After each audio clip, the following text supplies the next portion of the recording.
محمد وعجل فرجه. بسم الله الرحمن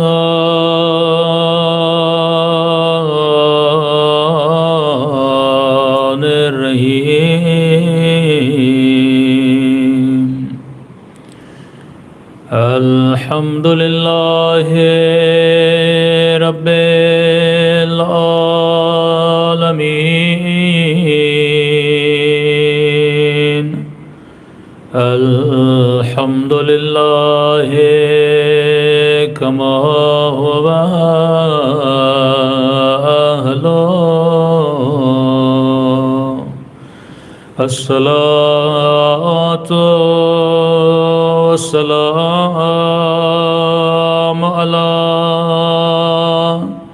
سيد المرسلين وخاتم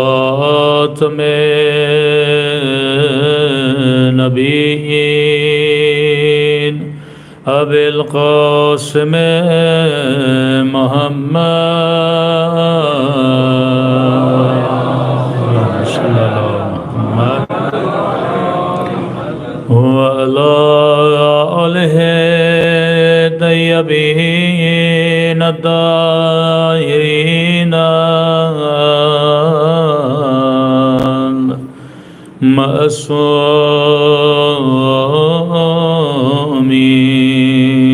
سب مل کے اپنے مولا کے ظہور کی دعا. اللہم کل ولیک حجت ابن الحسن صلواتک علیہ وعلی آبائہ فی هذه الساعة وفي كل وليا وحافظا وقائدا وناصرا ودليلا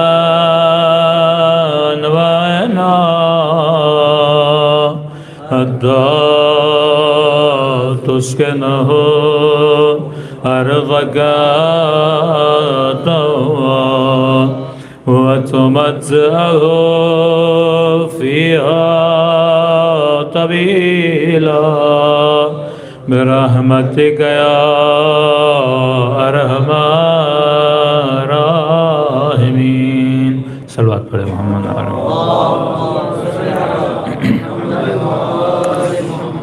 بسم اللہ الرحمن الرحیم. رب اشرح لی صدری ویسر لی امری واحلل عقدۃ من لسانی یفقهوا قولی.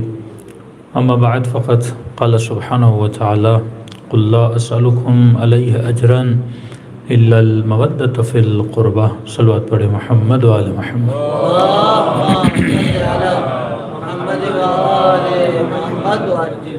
دعا ہے پروردگار عالم ہم سب کی عبادتوں کو اپنی بارگاہ عالی میں قبول فرمائے اور جس مقصد زندگی کو لے کر فرش عزا کو بچھایا جاتا ہے خدا ان مقاصد میں بھی ہم سب کو کامیابیاں کامرانیاں نصیب فرما دے. مسلسل آپ کی خدمت میں عرض کر رہے ہیں کہ قرآن کا کام ہے کہ انسان کو زندگی گزارنے کے اصول بتلائے. قرآن قصوں اور کہانیوں کی کتاب نہیں ہے، جبکہ اسی قرآن میں بنی اسرائیل کا قصہ، جناب ہود کا قصہ، جناب لوط کا قصہ، جناب نوح کا قصہ، جناب آدم کا قصہ، یعنی آپ جس بھی سورت کو کھولتے ہیں تو وہاں کوئی نہ کوئی کہانی اور اسٹوری ہوتی ہے. تو کیا یہ اسٹوریاں سنانے والی کتاب ہے؟ اور اگر خدا نے اسٹوری سنانی ہوتی تو خدا اگر ایک نبی کی بھی اسٹوری سناتا، مثلا جناب نوح کی جن کی زندگی 900 سال سے زیادہ، تو ایک قرآن بھی کم پڑ جاتی. ہمیں کئی والیوم بلکہ ہزاروں والیومز میں قرآن کی کتاب پھیلی ہوئی ہوتی اگر خدا نے ہمیں اسٹوری سنانی ہوتی۔ خدا نے 900 سال زندگی کا خلاصہ بتایا، جناب ابراہیم کی زندگی کا خلاصہ بتایا، جناب موسیٰ کی زندگی کا خلاصہ بتایا، اور خود ہی بتاتا ہے کہ اے اللہ کے بندو، میں یہ قرآن کے اندر جو قصے سنا رہا ہوں یہ اس لیے نہیں سنا رہا کہ یہ لوریوں کی کتاب ہے کہ تم بچوں کو سناؤ اور بچوں کو نیند آ جائے، پر میں قصے اس لیے سنا رہا ہوں وَاعْتَبِرُوا يَا أُولِي الْأَلْبَابِ، میں نے ان قصوں میں تمہارے لیے کیا رکھی ہے؟ عبرت رکھی ہے۔ اگر عبرت لوگے تو قرآن تیرے لیے مفید ہے، اگر عبرت نہ لے بندہ تو گویا قرآن اس کے لیے مفید نہیں ہے۔ بالکل ایسے ہے کہ بندہ مجلس میں آئے، آج کسی بھی مومن سے پوچھو کتنے سال سے مجلس میں آ رہے ہو، کوئی 20 سال سے، کوئی 30 سال سے، کچھ تو اتنے بڈھے ہو گئے، کوئی 70 کا، کوئی 75 کا، کوئی 80 کا، ابھی تک مجلسوں میں آ رہے ہیں۔ اب بندہ کاؤنٹ کرے کہ میں نے 70 سال میں کتنے آور امام حسین کی مجلس سنی ہے، اور اس کے بعد خود سے یہ پوچھے کہ اتنے آورز مجلس سننے کے بعد تیرے وجود میں چینج کیا آیا ہے؟ اگر 70 سال کی مجلس سے میرے وجود میں چینج لا رہی ہیں تو مفید ہیں، لیکن اگر 70 سال مجلس سننے کے بعد بھی میرے وجود میں ذرہ برابر چینج نہیں آیا تو ان مجالس کا کوئی میرے لیے فائدہ نہیں ہے۔ اسی طرح مسلمان اگر قرآن پڑھے پر دل میں رحم پیدا نہ ہو، قرآن پڑھے پر قاتل رہے، قرآن پڑھے پر غاصب رہے، قرآن پڑھے پر مبغض اہل بیت رہے، قرآن پڑھے پر اہل بیت کی بے احترامیاں اور بے ادبیاں کرے، تو اس قرآن کے پڑھنے کا کوئی فائدہ نہیں ہے۔ اور خدا مثال بھی یہی دیتا ہے سورہ جمعہ میں کہ بعض لوگوں کی مثال ہے کہ مثل الحمار یحمل اسفارا، جس طرح گدھا اپنی پیٹھ پہ کتابوں کے وزن کو تو محسوس کرتا ہے پر اس کے علم سے کوئی فائدہ نہیں لے پاتا۔ میں قرآن کے وزن کو شاید محسوس کر لوں گا کہ میرے گھر میں 10 قرآنیں ہیں، میرے گھر میں لائبریری ہے، میرے گھر میں یہ کتابیں پڑھی ہوئی ہیں، لیکن بندے خدا ان پڑھی ہوئی کتابوں سے اگر کوئی فائدہ نہیں لے رہے تو ہماری مثال بھی اس گدھے کی طرح ہے جس نے کتاب اپنی پیٹھ پہ پڑھی ہے پر اس نے پڑھی نہیں ہے۔ تو کتاب کا پڑھے رہنا اور ہے اور کتاب کا پڑھنا اور ہے۔ صلوات پڑھے محمد و آل محمد۔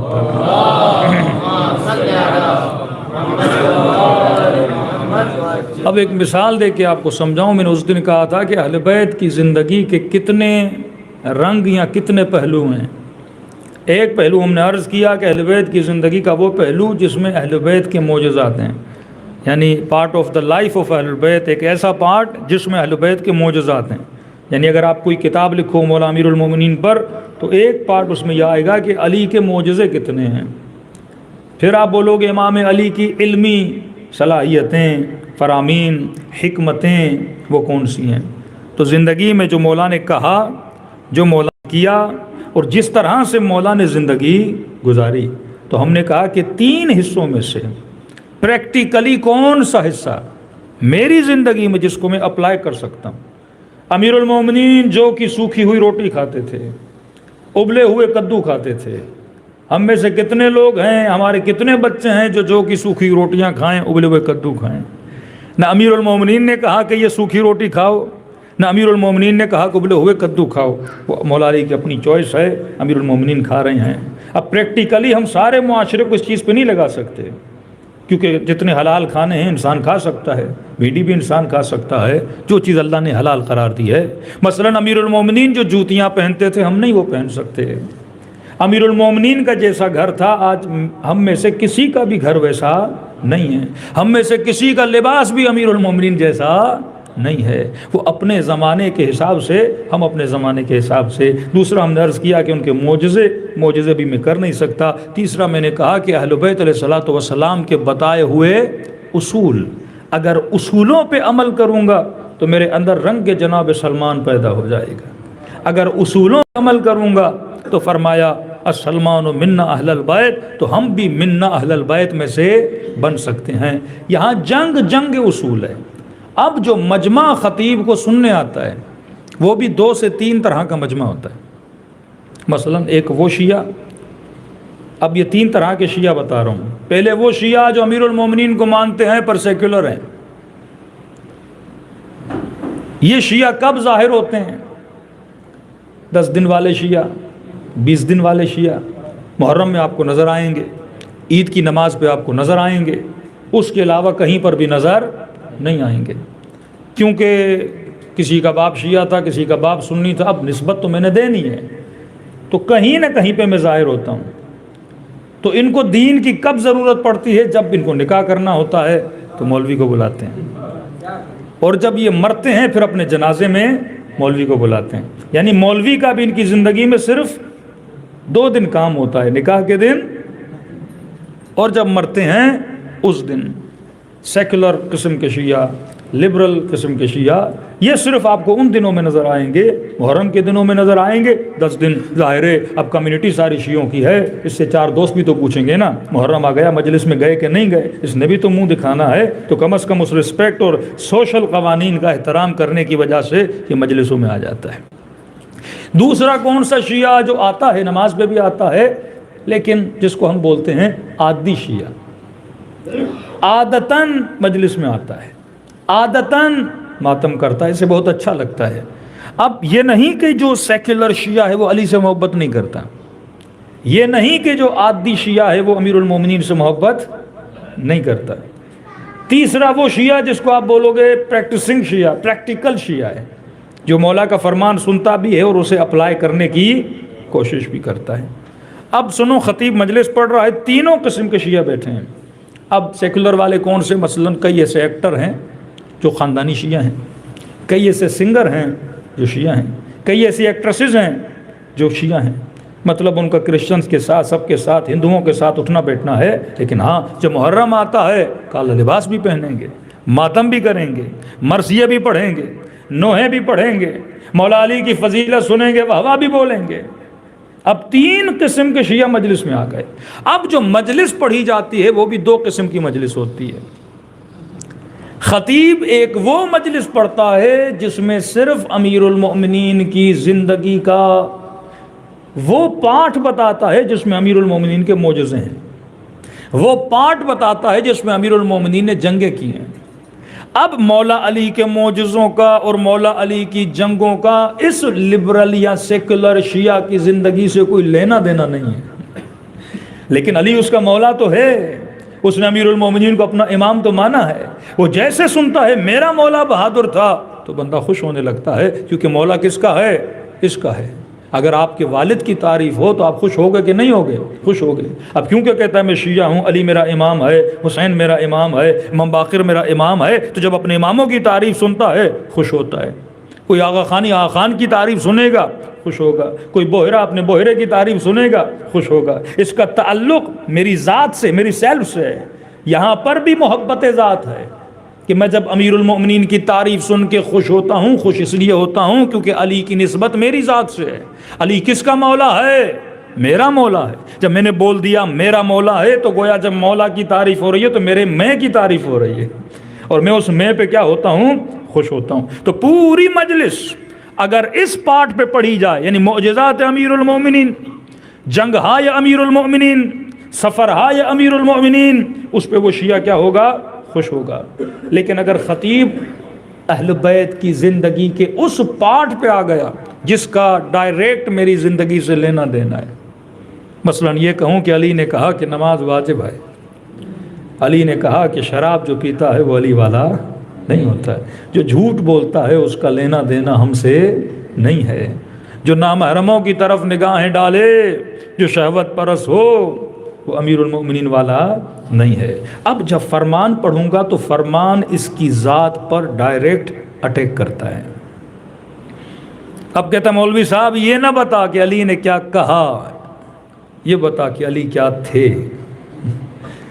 کیونکہ کہنے والی بات اس کو ڈائریکٹ اٹیک کرتی ہے، اور کیونکہ انسان کو اپنی ذات سے محبت ہے، اور جب اس کو کوئی اس کی برائی بتاتا ہے تو وہ اسے اچھی نہیں لگتی۔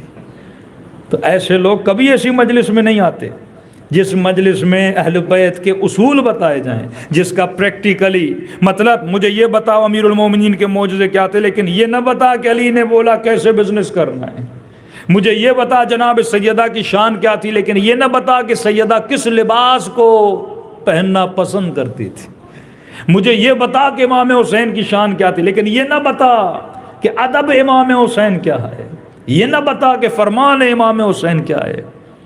اس کو یہ سننا پسند نہیں کرتے، کیونکہ اس کا کس پہ اٹیک ہوتا ہے؟ ذات پہ اٹیک ہوتا ہے۔ پاکستان میں ایک بہت بڑے عالم دین گزر گئے، اللہ غریق رحمت کرے، پنجاب کے لوگ جانتے ہوں گے، یار محمد شاہ صاحب، بہت بڑے بزرگ عالم دین گزرے ہیں، مدرسے بھی ان کے تھے۔ تو وہ سخت اہل بیت علیہ الصلوۃ والسلام کے فرامین کو بیان کرتے تھے، کبھی مجمع سے نہیں ڈرے، لوگوں سے نہیں ڈرے۔ اب یہ بالکل ایسے اگر کوئی سیاستدان ہماری مجلس میں آئے اور ہم پڑھیں کہ علی کی سیاست کرو، امیر شام کی سیاست نہ کرو، تو پسند کرے گا کوئی؟ اگر کوئی راشی رشوت لینے والا افسر مجلس میں آ جائے اور مولوی پوری مجلس رشوت پہ پڑے، تو بولے گا بندے خدا میرے اوپر مجلس نہ پڑھ، بتا مولا نے جنگ کیسے لڑی تھی، بتا امیر المومنین کی حکمتیں کیا تھیں۔ کیونکہ فرامین اہل بیت کا اٹیک ڈائریکٹ میری ذات پر ہے نا، کیونکہ میں پسند نہیں کرتا کہ میری روک ٹوک ہو۔ ایک بے حیا، ایک بد حجاب عورت اگر مجلس میں آ جائے، کوئی ایکٹر، کوئی سنگر، اور مولوی پوری مجلس غنا پہ پڑھ دے، اب سارا مجمع اسے دیکھے گا۔ پاکستان میں کئی بار ہوتا ہے کہ میں بہت کم داڑھی پہ مجلس پڑھتا ہوں، کیونکہ یہاں داڑھی پہ مجلس پڑھی، سارے لوگ اس کو دیکھتے جس کی داڑھی نہیں، تو گویا کیا ہو جاتا ہے، ڈائریکٹ اٹیک آنا شروع ہو جاتا ہے۔ تو میں کہتا ہوں ان لوگوں کو جو دیکھ رہے ہو کہ اسلام میں پھر ایک چیز تو واجب نہیں ہے، 10 عیب پھر تیرے اندر بھی موجود ہیں۔ یار محمد شاہ صاحب ایک جگہ مجلس پڑھنے گئے، وہ خوش آمدی مجلسیں کہ جس میں آپ بانی کی تعریفیں کرو، لوگوں کی تعریفیں کرو، اور مجمع سارا علی والا، اور سب کو یہ بولو کہ جو علی والا ہے سیدھا جنت میں چلا جائے گا۔ تو اب سیلف کی تعریف ہو رہی ہے نا، میری ذات کی تعریف ہو رہی ہے، جنت کی بات ہو رہی ہے، تو گویا میری تعریف ہو رہی ہے، اور یہ بولا جائے محب جنت میں جائے گا، لیکن صفات محب نہ بتائی جائیں، صفات شیعہ نہ بتائی جائیں، تو مجمع تو ایک بہت بڑا عالی شان نعرہ بھی مارے گا، اور کہا کہ جو بھی نعرہ مارے اور سیدھا کہاں، جنت کے اندر چلا جائے گا۔ تو انہوں نے مجلس پڑھی، اب بانی مجلس کو پتہ نہیں تھا کہ مولانا کا مزاج کیا ہے۔ اب گاؤں میں پاکستان پنجاب میں یہ ہوتا ہے کہ مجلس، یہاں تو لوگ 40 منٹ کے بعد بے ہوش ہونا شروع ہو جاتے ہیں، پاکستان میں صبح مجلس شروع ہوتی ہے اور شام تک چلتی رہتی ہے، 10 ذاکر، 10 خطیب۔ کئی ایسے گاؤں میں جہاں ایک ہفتہ ریگولر نیاز چلتا رہتا ہے، لوگ آتے رہتے ہیں، ہر کوئی اپنے پسند کے خطیب کو سن کے نکل جائے، روٹین شفٹ چینج ہوتی رہتی ہے، لیکن مجلس میں کبھی وقفہ نہیں آتا۔ اب وہ وڈیرا تھا، بڑے بڑے ذاکروں کو، بڑے بڑے مولاناؤں کو بلانے والا، اس نے بھی تعریف سنی، یار محمد شاہ صاحب کا نام بڑا ہے، بلایا اس نے۔ اب اس کی روٹین کیا تھی کہ بعض لوگ ہم کرتے ہیں کہ مثلا مجلس ہو رہی ہے، اور جو مجلس کروانے والا ہے تو وہ ایک خاص اپنا تکیہ رکھتا تھا، اسٹیج اب بناتے ہیں پاکستان میں، ایک اسٹیج بنتا ہے، اس کے اوپر ممبر رکھتے ہیں، مجمع نیچے ہوتا ہے، اسٹیج اوپر ہوتا ہے۔ اب مجلس کرانے والا بانی وہ اسٹیج پہ بیٹھتا تھا، 1-2 تکیے وکیے لگا کے، پگڑی وگڑی پہن کے، وڈیرا تھا بہت بڑا، مربع زمین اس کے پاس موجود ہے، بڑی بڑی اس نے مونچھیں رکھی ہوئی ہیں، اور وہ آ کے بیٹھتا تھا۔ اب جو بھی خطیب مجلس پڑھنے آئے، پہلے وڈیرے کی تعریفیں کریں کہ اللہ ان کے رزق میں اضافہ کرے، اللہ ان کو زندگی دے، یہ ذکر اہل بیت کرا رہے ہیں، اور یہ اور وہ۔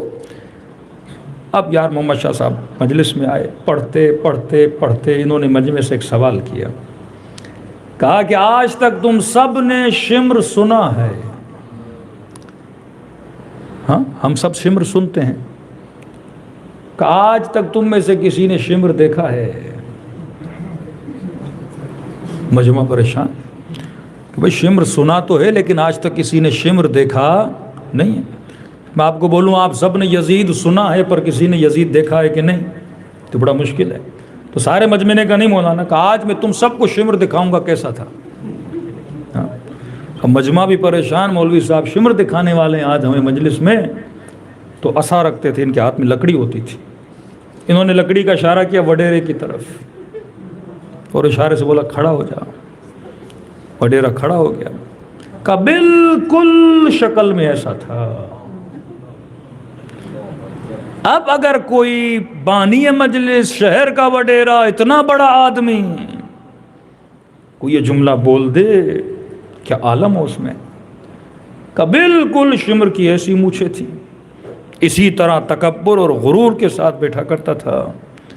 اب اللہ نے ان کی زبان میں وہ اثر رکھا کہ ان کے جملے ان کے وجود پہ اثر کر گئے. کہا نا مومن کی ایک نشانی یہ بھی ہے جب وہ اپنا عیب سنتا ہے تو لڑتا نہیں، اگلے بندے کا شکریہ ادا کرتا ہے کہ تیرا شکریہ تو نے بتایا. واقعاً ہم کتنے الوجیکل ہو جاتے ہیں. اگر میرے چہرے پہ کالک لگی ہو جسم پر اور کوئی یہ بولے کہ مولانا صاحب آپ کے چہرے پہ مثلاً کالک ہے، اس کو صاف کر دیں، آپ ممبر پہ جانے والے ہیں، میں کہوں گا آپ کا شکریہ، آپ نے بتا دیا کہ مجمع دیکھے گا چہرے پہ کوئی کالک نہ ہو، کوئی گندگی نہ ہو، آپ کا شکریہ کہ آپ نے مجھے بتا دیا. لیکن اگر کوئی مجھے یہ بولے کہ آپ کو غصہ بہت آتا ہے، آپ جیلس بہت ہوتے ہو، آپ لالچی بہت ہو، آپ کنجوس بہت ہو، آپ کا اخلاق اچھا نہیں، اوپر اس کے بجائے کہ میں اسے تھینک یو بولوں، میں بولتا ہوں تو بھی کنجوس ہے، تیرے اندر کیا عیب نہیں ہے، تیرے اندر کیا برائیاں نہیں ہیں. فرمایا المؤمن مرآۃ المؤمن، مومن مومن کا آئینہ ہے. کون سا دنیا کا کوئی ایسا بے وقوف آپ نے دیکھا ہے جو اپنا چہرہ آئینے میں دیکھے اور آئینے کو توڑنا شروع کر دے کہ تو میرا عیب کیوں بتا رہا ہے؟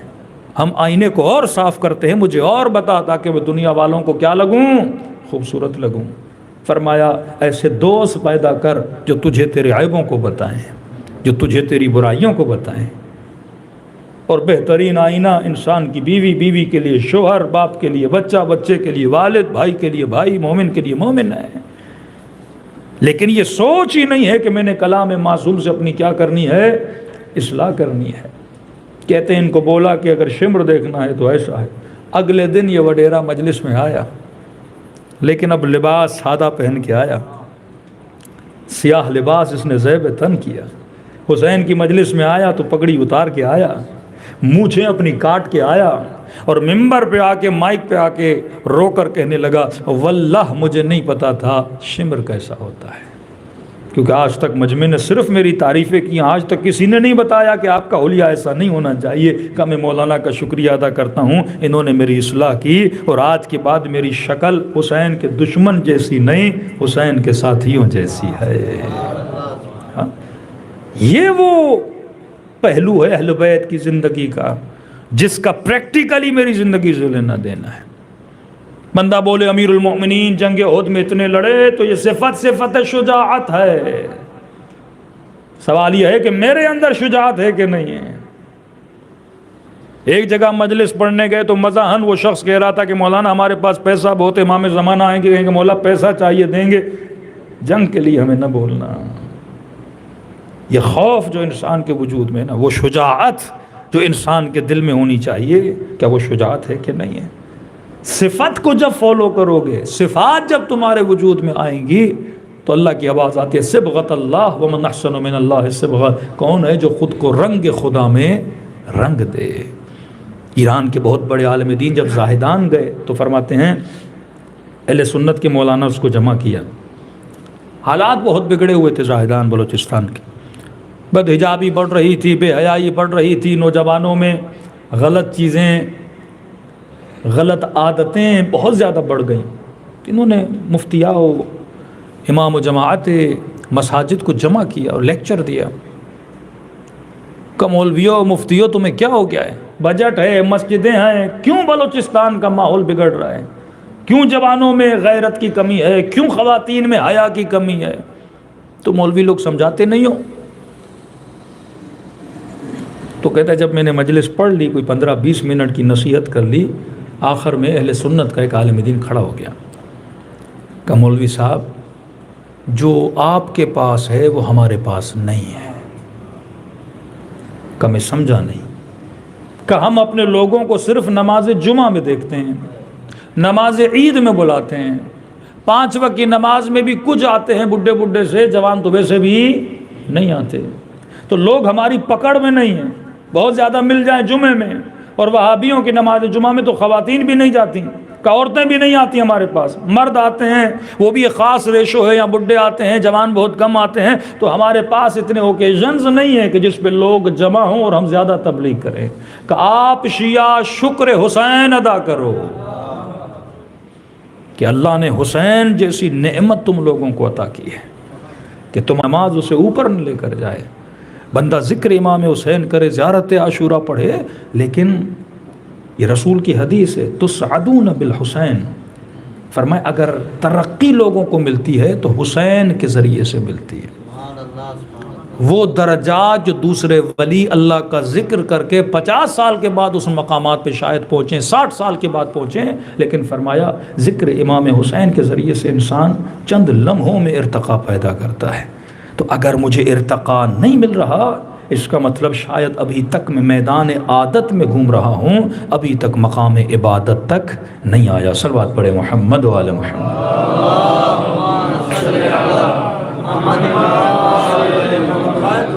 کل ہم نے تھوڑا اشارہ دیا کہ اصول زندگی اہل بیت کا ایک سب سے بڑا اصل رولز بول رہے ہیں، وہ یہ تھا کہ خوف پروردگار عالم۔ اب خوف خدا صرف کہنے کا نام نہیں ہے کہ میرے اندر اللہ کا خوف ہے، اس خوف کی کچھ نشانیاں ہیں۔ پہلی نشانی ہم نے یہ بتائی کہ جس بندے کے دل میں اللہ کا خوف ہے وہ ہمیشہ خدا کو کیا مانتا ہے؟ ناظر مانتا ہے۔ اگر نظارت خداوندی کا عقیدہ نہیں ہے، اس کا مطلب تیرے وجود میں اللہ کا خوف نہیں ہے۔ پھر معصوم فرماتے میرے چوتھے امام علانیت و سرا، اللہ کو ناظر صرف لوگوں کے سامنے نہ مانو، اللہ کو ناظر اپنی تنہائیوں میں بھی مانو۔ اگر یہ دو صفات تیرے اندر ہیں، لوگوں کے سامنے بھی اللہ کو ناظر مانو اور بند کمروں میں اپنے بیڈ پر جب سوتے ہو موبائل اپنے ہاتھ میں اٹھاتے ہو تب بھی اللہ کو کیا مانو؟ ناظر مانو۔ اگر نظارت خدا کا عقیدہ پختہ ہو جائے کہ لوگوں کے اندر بھی اللہ مجھے دیکھ رہا ہے، تنہائیوں کے اندر بھی پروردگار عالم مجھے دیکھ رہا ہے، تو فرمایا یہ عقیدہ مضبوط ہے، علانیت و سرا۔ پھر معصوم فرماتے ہیں کچھ لوگ ایسے ہیں جو مدعی ہیں، ادعا کرتے ہیں، مطلب کہتے ہیں کہ ہم محب ہیں، ادعا ہے۔ جس طرح کوفیوں نے خط لکھا کہ حسین آ جائیے ہم آپ کی مدد کریں گے، اور امام حسین آ گئے، مدد نہیں کی، اس بندے کو کیا بولتے ہیں اردو میں یا عربی میں؟ مدعی بولتے ہیں۔ ادعا کر رہا ہے کہ میں مدد کروں گا، پر اپنے کیے ہوئے وعدے پہ بندہ پورا نہ اترے۔ فرمایا آخری زمانے میں اکثر لوگ ادعا کریں گے، بولیں گے کہ امام مہدی آئیں گے تو ہم مدد کریں گے۔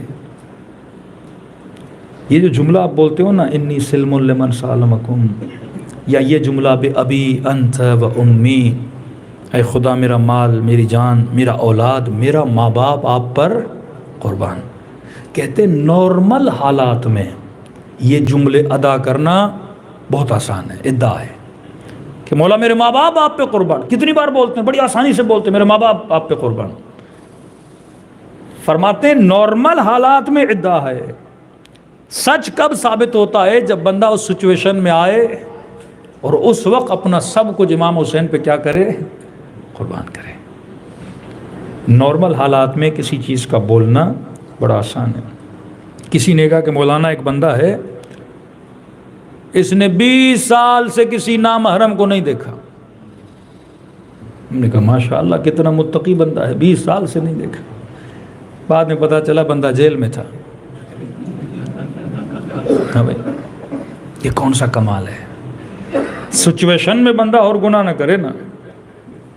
ایک آدمی کے پاس پیسہ ہی نہیں ہے، کچھ کر ہی نہیں سکتا۔ اکثر جن لوگوں کے پاس پیسہ آتا ہے اور جن کو پتہ نہیں ہوتا کہ میں نے استعمال کہاں کرنا ہے، وہ عیاش بنتے ہیں۔ اکثر پیسے والے گناہوں میں پڑ جاتے ہیں کیونکہ ان کو پتہ ہی نہیں کہ نعمت ملی ہے کس لیے ملی ہے۔ اب اسے سمجھ بھی نہیں آ رہی میں نے استعمال کہاں کرنا ہے، تو شیطان اتنا ایسے استعمال کرواتا ہے اور کر کر کے اس استعمال سے بھی تھک جاتا ہے۔ لیکن جس بندے کو پتہ ہو میں نے چیزوں کو استعمال کہاں کرنا ہے، سچویشن میں آئے۔ ایک ہمارے استاد لطیفہ بتاتے تھے، کہتے تھے گاڑی میں ایک بزرگ بیٹھے تھے، یہ ادعا کی مثال دے رہا ہوں کہ ہم جو کہتے ہیں اس پہ عمل نہیں کرتے ہیں۔ کہنا بڑا آسان ہے، تسبیح اٹھا کے استغفر اللہ استغفر اللہ استغفر اللہ، متقی بن جاؤ گے استغفر اللہ بولنے سے۔ پتہ بھی ہے استغفر اللہ کا مطلب کیا ہے، پتہ بھی ہے کہ اللہ اکبر کا مطلب کیا ہے، پتہ بھی ہے کہ الحمدللہ کا مطلب کیا ہے، سبحان اللہ کا مطلب کیا ہے۔ ہاں، حسبی اللہ نعم الوکیل نعم المولا و نعم النصیر، پتہ بھی ہے کہ اللہ کو وکیل ماننے کا مطلب کیا ہے، پتہ بھی ہے کہ خدا کی نصرت پر ایمان رکھنے کا مطلب کیا ہے۔ ادعا کرنا دنیا کا آسان ترین کام ہے۔ یہ بولنا کہ میں علی کو اپنا امام مانتا ہوں. یہ بولنا کہ انی سلم لمن سالمکم، یہ بولنا کہ بی ابی انت و امی بڑا آسان ہے. کہتے ہیں اس بڈھے کی بھی عادت تھی استغفر اللہ پڑھنے کی. 60 سال کی ایج، ہاتھ میں تسبیح، بس کے اندر بیٹھا ہوا ہے، بلند آواز سے استغفر اللہ ربی و اتوب الیہ، استغفر اللہ ربی و اتوب الیہ. پیچھے ایک جوان بیٹھا تھا، اسے دیکھ رہا تھا. اتنے میں کا بس میں خاتون آئی، جوان لڑکی. اس لڑکی کو دیکھا، پھر کہا استغفر اللہ ربی و اتوب. پھر ایک اور بدحجاب عورت آئی، پھر دیکھا استغفر اللہ ربی و اتوب. اللہ کی لعنت ہو، اس نے ایسے کپڑے پہنے. پھر تیسری لڑکی آئی، پھر دیکھ کے کہا استغفر اللہ ربی و اتوب الیہ. اتنے گندے کپڑے پہنے اس نے. اب جب چوتھی لڑکی آئی تو یہ بڈھا کچھ کھا رہا تھا، بزی ہو گیا اپنے کام میں. تو پیچھے سے جوان نے کہا کہ حضرت صاحب چوتھی استغفر اللہ بھی آ گئی ہے. اس استغفر اللہ کا فائدہ کیا کہ بندہ دیکھے، آنکھوں کا مزہ لے، پھر کہ استغفر اللہ ربی واتوب الیہ. یہ ادعا ہے. حضرت سلیمان کا ایک بہت پیارا واقعہ ہے. کہتے ہیں حضرت سلیمان چونٹیوں سے بھی باتیں کرتے تھے، پرندوں سے بھی باتیں کرتے تھے. اللہ نے حضرت سلیمان کو یہ ہنر دیا تھا، یہ علم دیا تھا. پرندے ان سے کلام کرتے تھے، وہ پرندوں سے کلام کرتے تھے، چونٹیوں سے باتیں کرتے تھے. حضرت داؤد پودوں سے باتیں کرتے تھے. یہ جڑی بوٹی کا جتنا علم ہے یہ حضرت داؤد سے ملا. یہ منتقل ہوا اہل بیت علیہ الصلوۃ والسلام نے ہم تک پہنچا. اس پہ تھوڑا سی میں بات کروں گا، لیکن پہلے حضرت سلیمان. کہتے ہیں اپنے لشکر کو لے کے نبی سلیمان ایک جگہ سے گزر رہے تھے. اب نبی سلیمان کے کانوں تک ایک چڑیا اور چڑے، اب چڑیا کا مذکر چڑا ہی بنے گا، مجھے نہیں پتہ کیا ہوگا، یہ دونوں آپس میں باتیں کر رہے تھے. تو اس چڑیا کو جو چڑا تھا وہ کوشش کر رہا تھا کہ اس کا برین واش کرے اور اسے راضی کرے تاکہ وہ اس سے شادی کر لے. اب اس کو راضی کرنے کے لیے اس نے ایک دعویٰ کیا. اردو میں ہم بولتے ہیں بڑی بڑی چھوڑنا. پتہ نہیں آپ کے یہاں کیا بولتے ہیں اس کو. لمبی لمبی چھوڑنا ہوتا ہے نا، یہ کر دوں گا میں، وہ کر دوں گا میں، وہ کر دوں گا. تو یہ ہم چھوڑتے ہیں جب ہم دعائیں پڑھتے ہیں، ماں باپ قربان کر دوں گا، مال قربان کر دوں گا، مولا یہ. اب مولا بھی دیکھ کے شاید ہنس رہے ہوں کہ بندہ کتنی چھوڑ رہا ہے. اب ان کو پتا ہے کہ اس کی کیپیسٹی کیا ہے، یہ کیا کرے گا. جب وقت آئے گا تو شاید نظر بھی نہ آئے. چھوٹے چھوٹے واجبات ہم ادا نہیں کر سکتے، خمس ادا نہیں کر سکتے، جان قربان نہیں کر سکتے. اب بولنے میں کیا ہے، بندہ بولے. دعائیں پڑھنے میں اکیلا بیٹھا ہوا ہے مصلی پہ، جو من میں آ رہا ہے اللہ کو بول رہا ہے. اے خدا یہ کر دوں گا، وہ کر دوں گا، وہ کر دوں گا. اب اللہ بھی دیکھتا جا رہا ہے کہ پتہ چلے گا جب میرا مہدی ظہور کرے گا کہ تو کیا کرے گا. نبی سلیمان نے بھی دیکھا یہ بڑی بڑی چھوڑ رہا ہے. اور جب وہ راضی نہیں ہو رہی تھی تو اس نے ایک بہت بڑی بات کی. تو اس نے کہا تو تخت سلیمان کو تو جانتی ہو نا کتنا بڑا ہے. میں تخت سلیمان کو اپنے منقار سے، اپنی چونچ سے اٹھا کے تیرے لیے، اگر تو بولے اپنی چونچ سے تخت کو اٹھا کے دریا میں پھینک دوں. تیرے لیے یہ کام بھی کر سکتا ہوں. اب سوچئے چڑیا ہے کتنی، تخت سلیمان ہے کتنا. آج تو خط کا زمانہ نہیں، میسج کا زمانہ ہے. پہلے جوان خط لکھتے تھے کہ مجھ سے شادی کر لے، میں ستارے توڑ کے لاؤں گا، چاند آپ کے لیے توڑ کے لاؤں گا. اب وہ بچی سن کے بھی خوش ہو رہی ہے، ستارے لائے گا، چاند لائے گا. اور اسے پتہ نہیں اتنا بڑا ستارہ آ بھی گیا تو مر جائے گی. ہاں، لیکن انسان کو بعض لوگ کمزوری ہوتے ہیں، ان کو چھوڑو لوگ بہت اچھے لگتے ہیں کہ میرے لیے یہ کرے گا وہ. لیکن اگر لاجیکل سوچے کہ جو بندہ بول رہا ہے، جو ادعا کر رہا ہے، اس ادعا میں سچا بھی ہے کہ نہیں ہے. حضرت سلیمان نے کہا کیا میرا تخت اٹھا کے یہ دریا میں پھینک دے گا. اسے بلایا، دونوں کو بلایا. نبی سلیمان کے سامنے آئے. کہا کیا بول رہے تھے کہ تو اس کے لیے میرا تخت آخذ بمنقارہ، اپنی منقار سے اس کو اٹھا کے اور کیا کرے گا، دریا میں پھینک دے گا. کہ واقعاً تو میرا تخت اٹھا سکتا ہے، اور ایک چڑیے کے لیے تو میرا تخت اٹھا کے دریا میں پھینکے گا. تو سچا تھا. کہنے لگا نبی سلیمان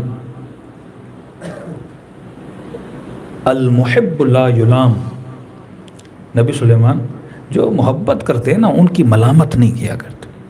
آپ کو پتہ ہے محبت میں بڑی بڑی باتیں کی، میں نے محبت میں ایک جملہ بولا تھا، آپ کو بھی پتہ ہے کہاں میں، کہاں میری چونچ اور کہاں آپ کا اتنا بڑا تخت۔ المحب لا یلام، محبت کرنے والوں کی ملامت نہیں کرتے نبی سلیمان۔ آپ کو پتہ ہے محبت میں بول رہا ہوں، میں اپنے ہوش و حواس میں نہیں، ابھی محبت میں سارے جملے بول رہا ہوں۔ نبی سلیمان بھی یہ جب جملہ بولا نا المحب لا یلام، تو حضرت سلیمان کو جملہ اچھا لگا۔ اب سفارش کرنے لگے چڑیا سے کہ جب اتنی بڑی بڑی باتیں کر رہا ہے تو بھی راضی ہو جا، اس سے شادی کر لے۔ تو چڑیا نے ایک جملہ بولا، معصوم فرماتے ہیں 1 مہینے تک حضرت سلیمان روتے رہے، اپنے دربار میں گئے 1 مہینہ نکلے نہیں، صرف روتے رہے اس ایک جملے پہ۔ فرمایا نبی سلیمان ہوا مدعی، یہ دعویٰ کر رہا ہے میری محبت کا، لیکن اس محبت میں سچا نہیں ہے، کہ یہ مجھ سے پہلے کئی چڑیوں کو بول چکا ہے، جس کو بھی اس نے حاصل کرنا ہے یہ بڑے بڑے دعوے کرتا ہے کہ تیرے لیے یہ کر دوں گا وہ کر دوں گا۔ کسی نے امام سے پوچھا کہ مولا نبی سلیمان 1 مہینہ اس جملے کی وجہ سے روتے کیوں رہے؟ کہ اس جملے نے حضرت سلیمان کو فکر میں ڈال دیا، اور اب جب عبادت کے مصلی پہ بیٹھتے تھے کہتے تھے پروردگارہ کہیں ایسا تو نہیں سلیمان بھی تیری محبت کا دعویٰ کرتا ہے، کہیں ایسا تو نہیں ہم لا الہ الا اللہ کا دعویٰ کرتے ہیں، کہیں ایسا تو نہیں ہم محبت حسین کا دعویٰ کرتے ہیں۔ کربلا کے شہداء کا اتنا مقام کیوں بلند ہے؟ کیونکہ انہوں نے جب کہا نا ابی انتم و امی، مولا میرا سب کچھ آپ پہ قربان، بی بی لیلا نے کہا میرے سارے بچے آپ پہ قربان، بی بی رباب نے کہا میرا سب کچھ آپ پہ قربان، عباس نے کہا میرے سارے بھائی آپ پہ قربان۔ دعویٰ نہیں تھا، کر کے دکھایا۔ یہ محفل مقام ادعا سے نکال کر ہمیں مقام یقین پہ لانے کے لیے ہے کہ تو قیامت کو ماننے کا دعویٰ کر رہا ہے، اللہ کو ماننے کا دعویٰ کر رہا ہے، اس پہ توکل کا دعویٰ کر رہا ہے، لیکن جب مصیبتیں آتی ہیں ہر دروازہ ہم کھٹکھٹاتے ہیں سوائے در پروردگار عالم۔ یہ وہ منزل یقین ہے، یہ وہ اہل بیت کی پریکٹیکل زندگی ہے۔ ہمیں کیا سبق ملا شہادت امام حسین سے؟ صرف رونا۔ کیا اس لیے شہید ہوئے تھے کہ ہم دن رات روتے رہیں، ماتم کرتے رہیں یا سینہ پیٹتے رہیں؟ کیا اس لیے امام حسین روئے تھے؟ یہ تو ہمارے ایکسپریشن ہیں غم کے، کیونکہ محبت امام حسین سے بندہ برداشت نہیں کر پاتا، آنکھوں سے آنسو آتے ہیں۔ یہ ہماری کیفیت ہے کہ ہم اظہار غم کرتے ہیں، لیکن اصل مقصد کربلا کیا تھا؟ وہ جملے امام حسین میں خرجت لاصلاح امتی، میں اس لیے نکلا تاکہ تیری اصلاح ہو جائے، صلاح ہو جائے، تیری بہتری ہو جائے، تجھے حق و حقیقت کے راستے کا پتہ چلے۔ یہ نہیں کہ دنیا کے 60-70 سال تو بھٹکتا رہے اور تجھے پتا بھی نہ ہو کہ میں دنیا میں کس مقصد کے لیے آیا تھا۔ اور وہ جملے امام حسین کہ پروردگارا رضن برضاک، میں حسین تیری رضا پہ راضی ہوں، وتسلیما لامرک، اور میں حسین تیرے حکم کے سامنے تسلیم ہوں۔ کیونکہ لا معبود سواک، کیونکہ تیرے علاوہ حسین کا کوئی رب نہیں ہے۔ اب یہ جو امام کا جملہ ہے تسلیما لامرک، ہم تیرے امر کے سامنے تسلیم ہے، اور وہیں پہ یہ بندہ گنہگار جب خدا کے امر کو نہیں مانتا تو یہ کس کے سامنے تکبر ہے کہ خدا حسین تو تیری مانتا ہے پر میں نہیں مانتا۔ یہ غرور ہے جس کی وجہ سے خدا انسان کو عذاب میں مبتلا کرتا ہے، یہ تکبر ہے جس کی وجہ سے خدا انسان کو عذاب میں مبتلا کرتا ہے۔ اور پوری دعائے کمیل میں گویا امیر المؤمنین اس گنہگار کا وکیل بنا ہوا ہے، امیر المؤمنین اس گنہگار کی وکالت کر رہا ہے، لویر بنے ہوئے گنہگار کے کہ پروردگارہ اس نے گناہ کیا غرور کی وجہ سے نہیں، تکبر کی وجہ سے نہیں، جہالت کی وجہ سے کیا، نادانی میں کیا، شہوت میں آ کر کیا، دنیا کی لالچ میں آ کر کیا، شیطان نے دھوکہ دیا، دھوکے میں آ کر۔ ایک جملہ نہیں ہے کہ پروردگارہ اس نے غرور میں آ کے کیا، یہ جانتا تھا کہ نہیں کرنا پھر بھی کیا، کہ نہیں، دھوکے میں آ گیا تھا، جہالت میں تھا۔ یہ وکالت کر رہے امیر المؤمنین۔ تب خدا انسان کو معاف کرتا ہے جب انسان یہ بولتا ہے کہ خدایا میں نے گناہ تیری دشمنی میں نہیں کیے، میں تجھے پسند کرتا ہوں، تو میرا معبود ہے پروردگارا، لیکن ہاں دنیا نے خدعتنی الدنیا بغرورہا، دنیا نے مجھے دھوکہ دیا، ونفسی بجنایتہا، میرے نفس نے مجھے مجبور کیا گناہ کرنے پر، اس وقت پتہ نہیں تھا میں کیا کروں۔ یہ وہ فرامین معصومین علیہ الصلوۃ والسلام ہے، یہ وہ اصول زندگی اہل بیت علیہ الصلوۃ والسلام ہے جس کو اپنانے سے انسان کی زندگی بلندیوں تک چلی جاتی ہے۔ صلوات پڑھے محمد وآل محمد۔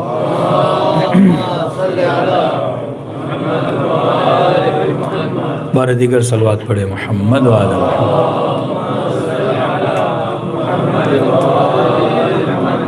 بارے دیگر صلوات پڑھے محمد وآل محمد۔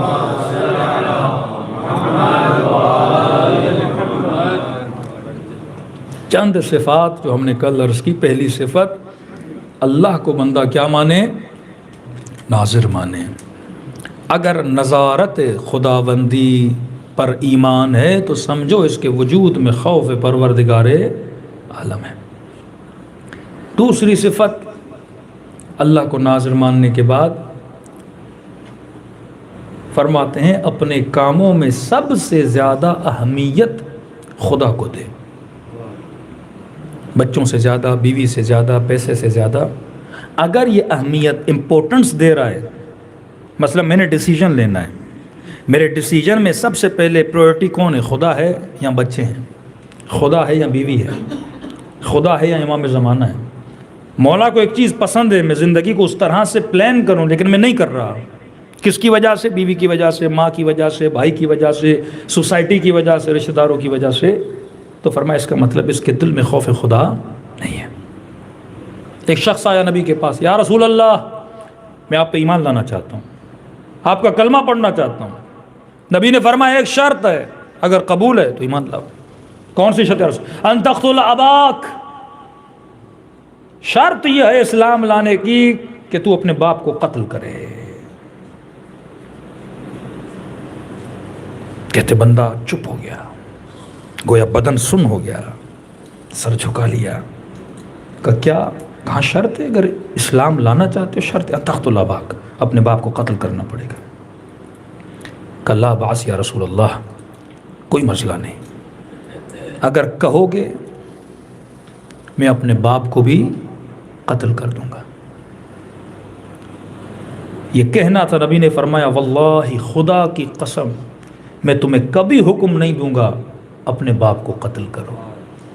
قسم کھائی پھر فوراً، خدا کی قسم میں تمہیں کبھی حکم نہ دوں گا کہ تم لوگ اپنے باپ کو قتل کرو۔ میں دیکھنا چاہتا تھا کہ تیرے دل میں باپ کی محبت زیادہ ہے یا خدا کی محبت زیادہ ہے۔ اور یہی جنگ احد میں ہوا کہ بھائی بھائی کے مقابلے میں، یہی جنگ کربلا میں ہوا کہ ایک بندہ ادھر یہ تھا، اس کے مد مقابل لشکر یزید میں اس کا بھائی تھا۔ یہی جنگ جمل میں محمد ابن ابی بکر علی کی طرف ہے اور ان کی بہن عائشہ ان کے مقابلے میں کھڑی ہے۔ دین کا مطلب یہ ہے اگر تو ڈیسیجن لے، سب سے زیادہ امپورٹنس کس کو دینی ہے تو نے؟ پروردگار عالم کو۔ مولانا بیٹی کی شادی کرا رہا ہوں، بیٹے کی شادی کرا رہا ہوں، لیکن اگر گانا بجانا نہیں ہوگا رشتہ دار نہیں آئیں گے، بیٹی ناراض ہو جائے گی، بیوی ناراض ہو جائے گی، مجبور ہوں ان کی وجہ سے کر رہا ہوں۔ مطلب امپورٹنس میں نے کس کو دی؟ بیوی کو راضی کیا۔ ہاں، اولاد کو راضی کرنا عبادت ہے، کس حد تک؟ اگر ان کی رضا خدا کی رضا کے مقابلے میں آ جائے تو یہ اللہ اکبر کہنا جھوٹ ہے۔ ایک بندہ اپنے غلام کو مار رہا تھا، رسول خدا گلی سے گزرے، اور جب اسے مار رہا تھا وہ کہہ رہا تھا اعوذ باللہ اعوذ باللہ اعوذ باللہ، اللہ کی خاطر مجھے پناہ دے، اللہ کی خاطر پناہ دے۔ اس نے نہیں دی، اور جیسے رسول گلی سے گزرے اس کی نگاہ غلام کی نبی بھی پڑی، کہا اعوذ بالنبی اعوذ بالنبی، نبی کے صدقے میں مجھے چھوڑ دو۔ اس نے چھوڑ دیا۔ رسول آگے بڑھے، اس پہ غصہ کیا، کہا تجھے اللہ کا واسطہ دے رہا تھا تو نے نہیں چھوڑا، میرا واسطہ دیا تو نے چھوڑ دیا، یہ تو شرک کر رہا ہے۔ کہنے لگے یا رسول اللہ میں اللہ سے پناہ مانگتا ہوں۔ آج مومن کہتے ہیں مولانا بھائی کی شادی میں نہیں جاؤں گا، بھائی ناراض ہو جائے گا۔ بندے خدا جس محفل میں، جس شادی میں گناہ ہو اور غنا ہو، بدحجابی ہو، مرد اور عورتوں کا مکس فنکشن ہو، یہ تھوڑی خدا نے بولا آپ خوشیاں نہیں مناؤ، مناؤ لیکن اسلامی طریقے سے، عورتوں کو عورتوں میں رکھو۔ اب ظاہر ہے شادی میں عورت آئے گی تو کیا میک اپ نہیں کرے گی؟ کیا آپ روکو گے بیوی کو، بہن کو، بیٹی کو کہ بھائی شادی ہے؟ وہ بولے گی مجلس میں تھوڑی جا رہی ہوں، شادی میں جا رہی ہوں۔ عورت کی فطرت میں ہے خود کو سنوارنا، خود کو سنگارنا، یہ اس کی اللہ نے نیچر میں رکھی ہے۔ آپ کی بچی 7-8 سال کی ہوگی، اسی وقت وہ خود کو بنانا، کوئی چوڑیاں خریدے گی، لپسٹک لگائے گی، خود کو بنانا شروع کر دے گی۔ اس کی نیچر میں خدا نے رکھا ہے کہ عورت خود کو بنائے اور سنوارے، لیکن کس کے لیے؟ یہ کوشچن ہے۔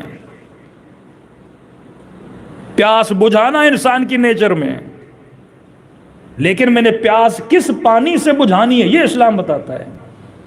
اگر آپ صاف پانی سے نہیں دو گے، یہ نالی کے پانی سے پیاس بجھائے گا نا، ہیلتھ کو نقصان دے گا۔ بھوک ہر انسان میں، لیکن میں نے بھوک کس کھانے سے بجھانی ہے یہ خدا بتاتا ہے۔ اسلام کا نام یہ نہیں کہ تو اپنے بچوں کو، بچیوں کو، بیوی کو سنگارنے سے، میک اپ سے یا سنوارنے سے تو روک دے، وہ بغاوت ہو جائے گی دین کے خلاف۔ پھر وہ ایسی دینداری ہوگی کہ بندہ بولے گا مجھے ایسا دیندار بندہ چاہیے ہی نہیں۔ اسلام کہتا ہے ہر چیز کا اپنا گراؤنڈ بنا، عورتیں عورتوں میں جائیں، بنیں، سنوریں، سنگاریں، جو کرنا ہے عورتوں میں کریں، مرد مردوں میں آ جائیں۔ لیکن کسی نے مجھے بولا کہ مولانا میری بیوی یہ بولتی ہے، کرے بیٹیوں کے رشتے تو ہوتے ہی شادیوں میں ہیں،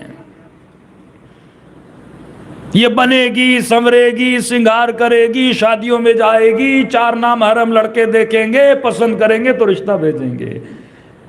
توکل خدا پہ نہیں، شیطانی عقیدہ، توکل پروردگار عالم پہ نہیں۔ پھر کراؤ ایسی حرام شادیاں، پھر نسلیں دیکھو کیسی بنتی ہیں۔ خسرت دنیا والآخرہ۔ زندگی کا مقصد صرف شادی کرنا بھی نہیں ہے۔ کئی لوگوں نے بیٹیاں شرابیوں کو دی، کئی لوگوں نے بیٹیاں ایسے زانیوں کو دی، بدکاروں کو دی۔ 2 سال شادی نہیں چلتی، طلاق ہوتی ہے، پوری زندگی وبال جان، بچے بھی یتیم ہو جاتے ہیں، زندگی کا سکون تباہ ہو جاتا ہے۔ بچے بھی کہتے ہیں کاش میں شادی نہ کرتی۔ حدیث معصوم فرماتے ہیں چند چیزیں اگر انسان کی زندگی میں نہ ہو، اس کی زندگی ہی بیکار ہے، یوز لیس زندگی ہے، زندگی کا کوئی فائدہ ہی نہیں۔ کون سی چیزیں؟ فرمایا پہلی چیز الوفا، یہ آل اوور بتا رہے ہیں، بھائی بہن، میاں بیوی، چچا بھتیجا، ماموں بھانجا، جتنے رشتے ہیں، فرمایا کہ رشتوں میں وفا نہیں، زندگی بے مقصد ہے۔ بیٹا باپ سے وفا نہ کرے، بیوی شوہر سے وفا نہ کرے، شوہر بیوی سے نہ کرے، تصور بے معنی وفا، بندہ اللہ سے وفا نہ کرے، اپنے امام سے وفا نہ کرے، اپنے قول سے وفا نہ کرے، فرمایا جس زندگی میں وفا نہیں وہ زندگی کیسی؟ دوسری صفت الحیا، اگر زندگی میں حیا نہیں تو زندگی کا کوئی مقصد ہی نہیں ہے، یہ زندگی کسی کام کی نہیں ہے۔ امام حسین کا جملہ کیا تھا؟ یا آل ابو سفیان، اے آل ابو سفیان، تمہیں حیا نہیں آتی کہ رسول کا نواسہ تمہارے سامنے کھڑا ہے؟ بندے میں حیا نہ ہو وہ قاتل زہرا بنتا ہے، بندے میں حیا نہ ہو بے ادب محروم از لطف رب، بندہ جب بے ادب ہوتا ہے تو اللہ کے لطف سے محروم ہو جاتا ہے۔ اور واللہ ایک ولی دکھاؤ، ایک شہید دکھاؤ، ایک بندہ جو اعلیٰ ترین مقام پہ پہنچا ہو، ایک مجتہد مجھے دکھا دو جس کے اندر یہ صفات نہ ہو، صفت وفا، صفت حیا۔ عباس با وفا بھی ہیں، عباس با حیا بھی ہیں، کلام کر رہے ہیں تو اپنے امام سے حیا کر رہے ہیں۔ وفا کتنی تھی کہ امام حسین بول رہے ہیں عباس مجھے بھائی کو، کہتے نہیں اماں سے وعدہ کیا تھا، یہی سمجھا کے بولا تھا عباس تو کنیز کا بیٹا ہے، حسین فاطمہ کا لال ہے۔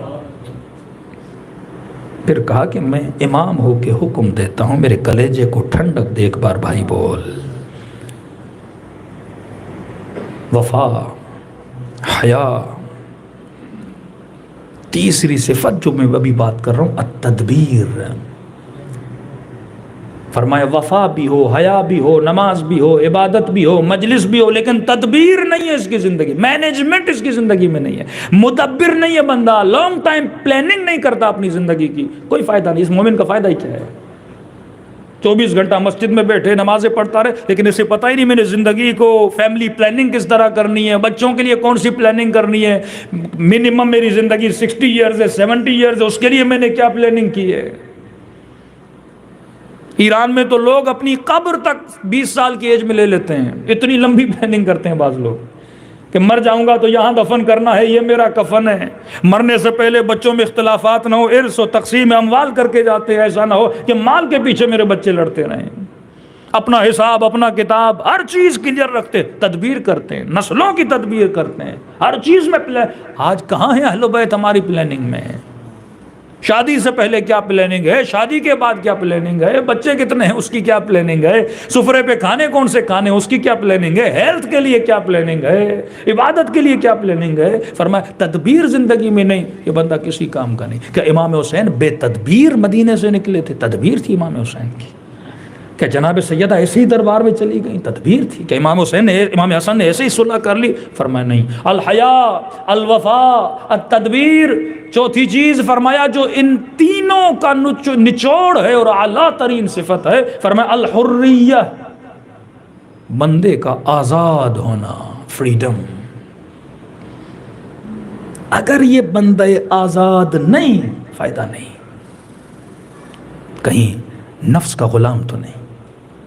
یہ جملہ امام حسین کا یہ اس حریت کے لیے تھا کہ اے ابو سفیان کے آل، اگر مسلمان نہیں آزاد بنو، کونوا الاحرار، آزاد بنو۔ بندہ جو آزاد ہوتا ہے فیصلوں میں آزاد بنو، خواہشوں کے غلام نہ بنو، مختلف سسٹمز کی زنجیروں کے غلام نہ بنو۔ تبھی کہا لا اکراہ فی الدین قد تبین الرشد من الغی، دین میں جبر نہیں۔ اللہ کہتے ہیں آزاد بن کے میرا انتخاب کرو، اپنے وجود کی آزادی کو اختیار کرو۔ یہ ساری غلامی کی زنجیریں نے جو ہمیں پکڑ لیا ہے، سوچ کی غلامی، فکر کی غلامی، سسٹمز کی غلامی، اس میں انسان تباہ و برباد ہو جاتا ہے۔ سیدہ نے دربار میں جا کر بتایا کہ میں ایک آزاد بیوی ہوں، ہم کسی کے غلام نہیں کہ یزید ہمیں جھکا دے، ظلم ہمیں جھکا دے۔ تبھی فرمایا کہ ذلت کی موت سے، ذلت کی زندگی سے عزت کی موت بہتر ہے۔ یہ جو احرار ہوتے ہیں نا، یہ ان کی زندگی ہوتی ہے۔ شہید قاسم آزاد مرد ہو کے اس دنیا سے گئے، شہید حسینی آزاد انسان کی زندگی گزار کر گئے۔ اور آج دجالی سسٹم کیا چاہتا ہے؟ اس آزادی کو آپ کی نسلوں سے، آپ کے بچوں سے لیا جائے۔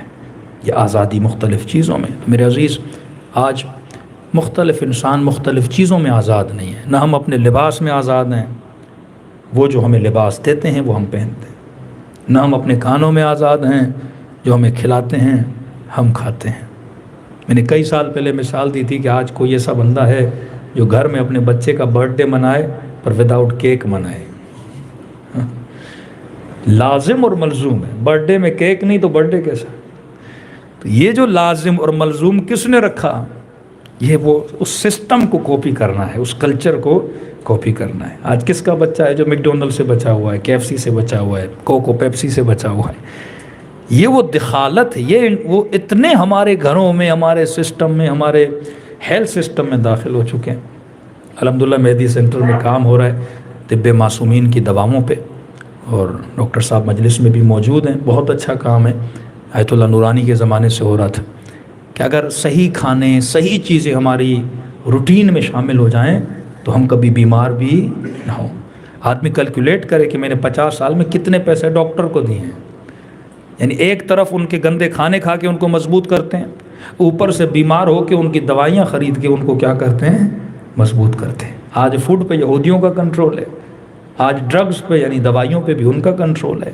یہ ہم ہیں جو اپنے مال سے، اپنے پیسوں سے اور اپنے غلط طرز زندگی سے ان کے سسٹم کو کیا کر رہے ہیں؟ مضبوط کر رہے ہیں۔ اگر ہم اپنا طرز زندگی سفرے سے بیٹھ کر، تہذیب اسلام میں کتابیں ضرور خریدیے، سفرے پہ بچے نے کیسے بیٹھنا ہے، کھانے کون سے کھانے ہیں، کون سی دوائیاں بیماریوں میں استعمال کرنی، اگر ہم وہ لائف اسٹائل اپنا بنا دیں جو اہل بیت نے بتایا، تو دنیا بھی آباد اور آخرت بھی آباد۔ صلوات پڑھے محمد و آل محمد۔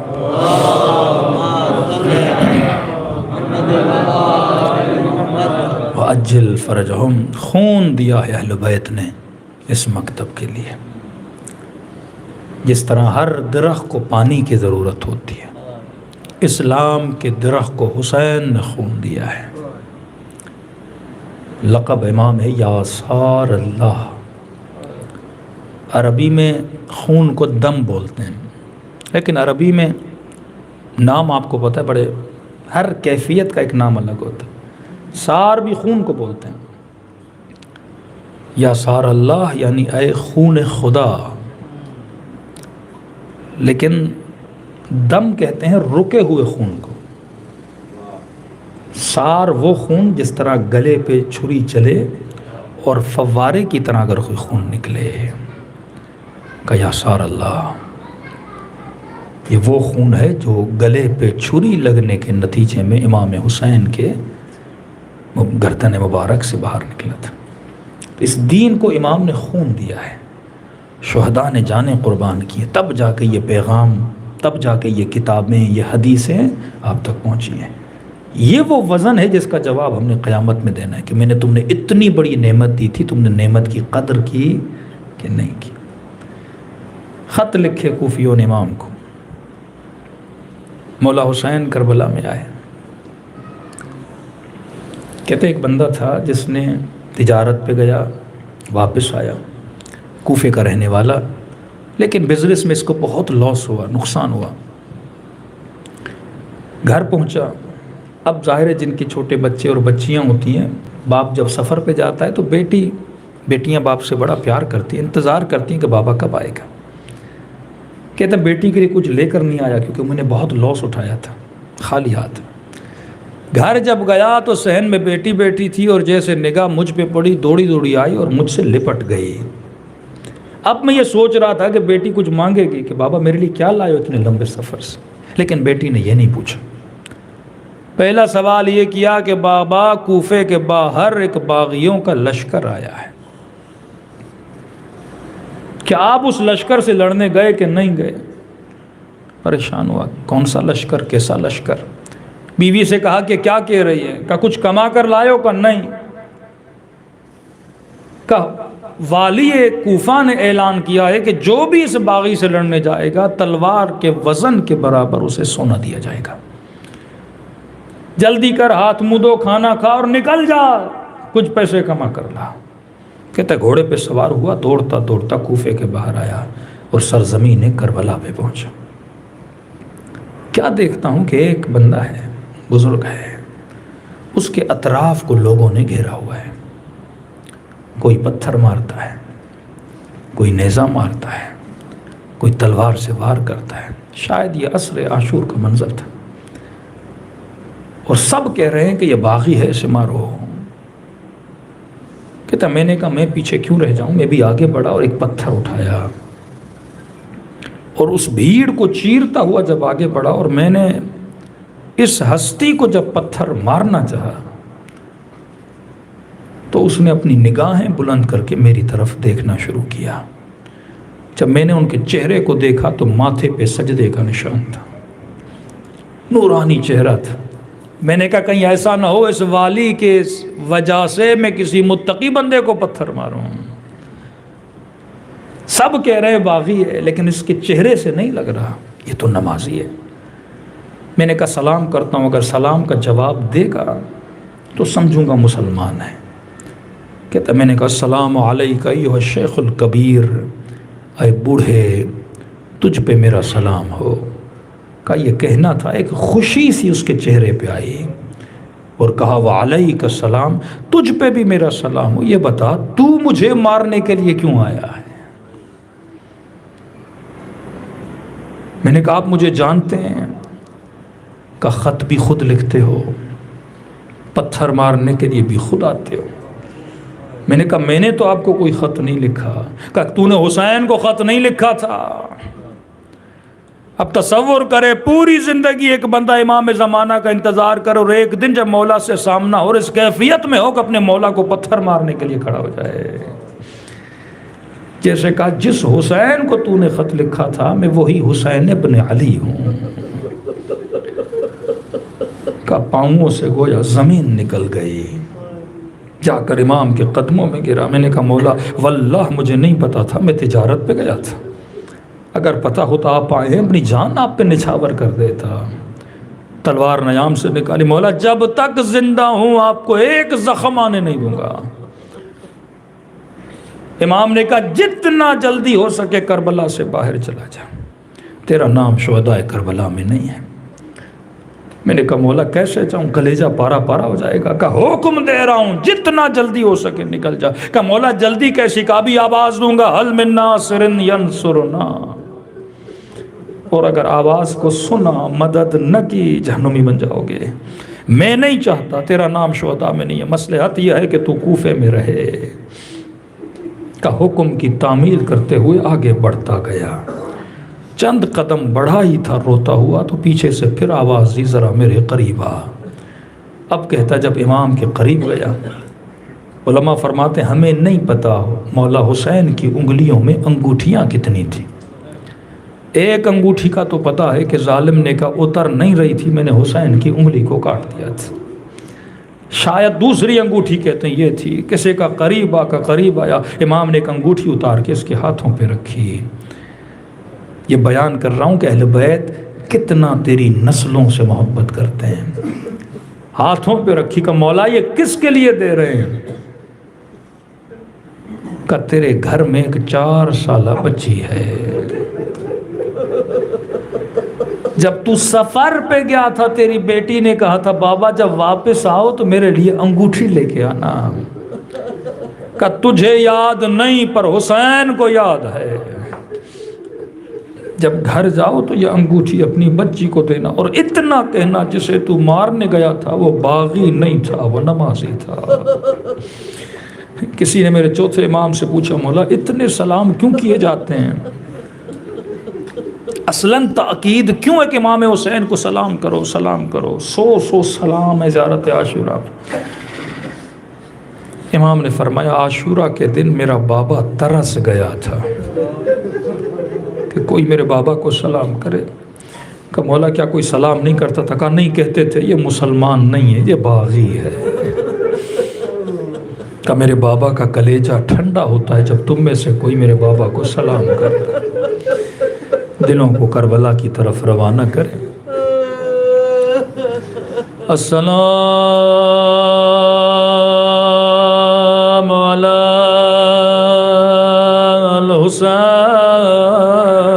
الحسین وعلی علی ابن الحسین وعلی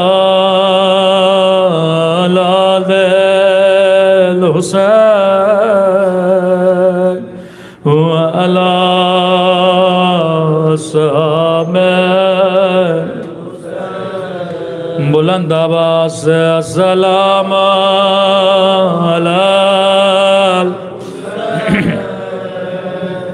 وعلی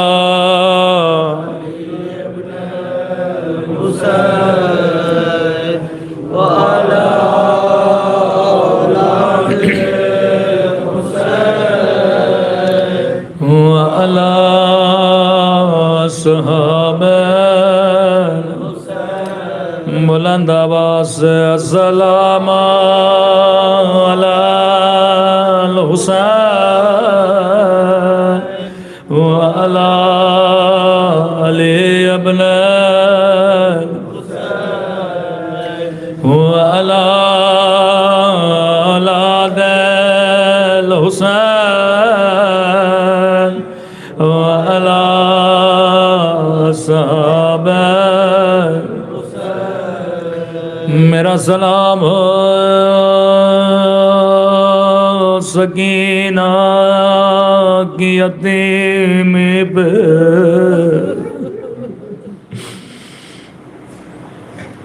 جب مسلم کی بچیاں یتیم ہوئے تھے. راوی کہتا ہے سکینہ مولا کی گودی میں بیٹھے تھے، جیسے 2 یتیمہ بچیاں خیموں میں آئے. امام نے جلدی سے سکینہ کو اپنی گودی سے اتارا. کبھی مسلم کی بچیوں کے سر کا بوسہ لینے لگے، کبھی ان کو سینے سے لگانے لگے۔ جب یہ بچیاں خیمے سے باہر گئیں، سکینہ نے کہا بابا کیا مجھ سے ناراض ہو؟ آج تک کبھی مجھے اپنے گھٹنے سے ایسے نہیں اتارا۔ کہ سکینہ تجھ سے ناراض نہیں، یہ بچیاں یتیم ہو گئی ہے۔ اس دن سکینہ سمجھ گئے جب کوئی یتیم ہوتا ہے اس کے سر پہ ہاتھ پھیر جاتے ہیں، اس کے رخساروں کو بوسہ دیا جاتا ہے۔ بڑی تربیت کی امام حسین نے اپنی بچی کی، ایک ایک نقطہ اہل بیت کی زندگی کا تربیت کا نقطہ ہے۔ راوی کہتا ہے مولا حسین واجب نماز مسجد میں پڑھتے تھے، لیکن جیسے نماز ختم ہوئی نوافل مستحبات گھر میں ادا کرتے تھے۔ صحابی نے کہا مولا مستحبات بھی مسجد میں پڑھا کریں، اتنی جلدی گھر کیوں روانہ ہوتے؟ کہنے لگے اللہ نے مجھے بچی عطا کی ہے، میری ننھی بچی گھر میں مصلی بچھاتی ہے، سکینہ میرا انتظار کرتی ہے، میں نماز سکینہ کے ساتھ پڑھتا ہوں۔ روایت کے جملے بڑے سخت ہیں۔ راوی کہتا ہے مدینے سے مکہ، مکہ سے کربلا، جب جب امام حسین نے نماز پڑھی سکینہ اپنا ننھا سا مصلی بچھاتے تھے، بابا کے ساتھ نماز ادا کرتے تھے۔ لیکن روایت کے جملے ہیں شب عاشور بابا کے ساتھ نماز پڑھے۔ راوی کہتا ہے جب نماز عصر کا وقت ہوا بچی نے خیمے میں دو مصلی بچھائے، ایک مصلی اپنے لیے، ایک اپنے غریب الودان بابا کے لیے۔ لیکن سکینہ کو کون سمجھاتا، سکینہ بھی بابا کبھی واپس نہیں آئیں گے۔ ننھی سی بچی مصلی پہ بیٹھی ہے، دعا کے لیے ہاتھوں کو بلند کیا، رو کے کہنے لگی میرے اللہ میرے پردیسی بابا کی خیر، میرے پیاسے بابا کی خیر، او میرے اللہ ایک بار سکینہ کو بابا کی زیارت کرا لے۔ راوی کہتا ہے اچانک بچی کو کسی کے چلنے کی آواز آئی، ننھی سی بچی دوڑے دوڑے خیمے کے باہر گئے، شاید میرا بابا واپس آیا۔ اللہ کسی بچی کو یہ منظر نہ دکھائے۔ سکینہ نے کیا دیکھا، شمر ہے ہاتھ میں تازیانہ لیے، جیسے لئی نے دیکھا بچی دوڑی دوڑی خیمے سے باہر آئی ہے۔ کہتا ہے سکینہ کس کا انتظار کر رہی ہو؟ بچی کہنے لگی بڑی دیر سے میرا بابا نہیں آیا، میں اپنے بابا کا انتظار کر رہی ہوں۔ لئی کہتا ہے سکینہ کیا بابا کو دیکھنا چاہتی ہو؟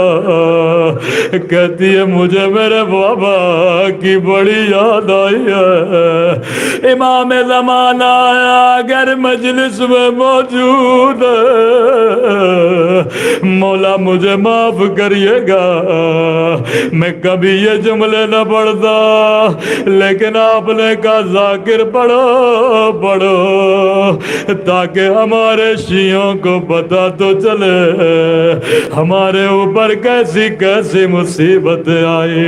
بچی نے کہا بڑی دیر سے میں نے اپنا بابا نہیں دیکھا.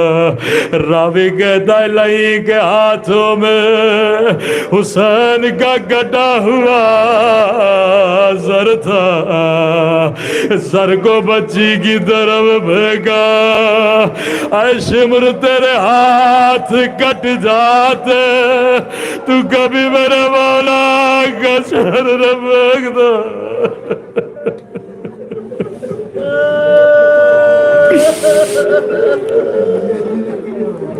بچی بابا بابا کر کے آگے بڑھے. بابا کا سر گودی میں لیا. رو کے کہنے لگے میرے غریب الوطن بابا. او بابا تیرے گردن کی رگیں کس نے کاٹے؟ او بابا ظالم نے پانی پلایا تھا یا نہیں؟ ننھے ہاتھوں سے بابا کے چہرے سے مٹی ہٹانے لگے. اب یہ میرا تصور ہے، روایت کے جملے نہیں.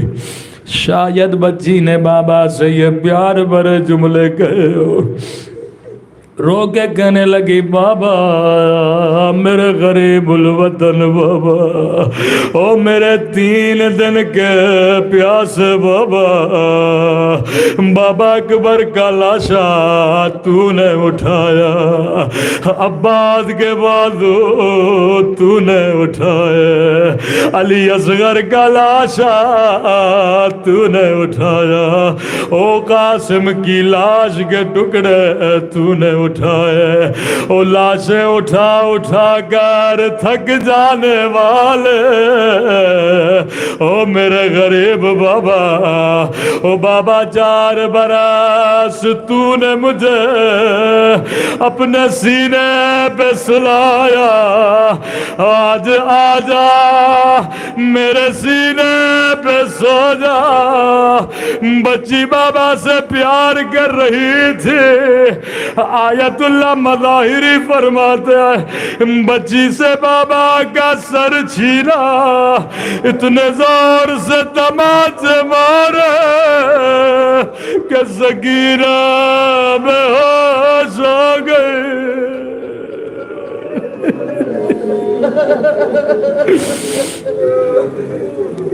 اے شمر تیرے ہاتھ کٹ جاتے خیموں کو آگ لگ گئے.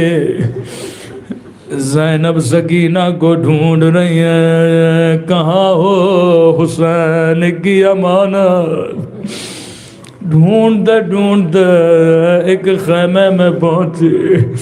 کیا دیکھا بچی کے کان بھی زخمی ہیں. رخساروں پہ نیلے نشان ہے. قدیمی عزادارو مجھے نہیں پتا حسین کی بچی کو زینب نے کیسے ہوش میں لایا ہوگا. شاید بی بی اتنا روئی کہ بچی کی آنکھیں کھل گئی. اب قدیمی عزادارو مجھے بتاؤ جیسے بچی کی آنکھیں کھلی سکینہ نے پہلا سوال کیا کیا ہوگا؟ بچی نے یہ نہیں کہا پھپھی اماں شمر نے مجھے تماچے مارے. بچی نے یہ نہیں کہا پھپھی اماں میرا بابا مارا گیا. بچی نے یہ نہیں کہا پھپھی اماں میرے کانوں سے در چھین گئے. سکینہ نے بابا کا سوال نہیں کیا. سکینہ نے اپنے زخموں کا سوال نہیں کیا. بچی نے عباس کو یاد نہ کیا. یہ حسین کی بچی ہے. 4 سالہ بچی ہے. جیسے سکینہ کی آنکھیں کھلی نگاہ زینب پہ پڑے. بابا کا سوال نہیں کیا. اپنے رخساروں کا سوال نہیں کیا. رو کے کہنے لگی پھپھی اماں آپ کی چادر کہاں ہے؟ زینب نے کہا سکینہ جو شمر تیرے در لگا ارے میری چادر مل گیا ماتم حسین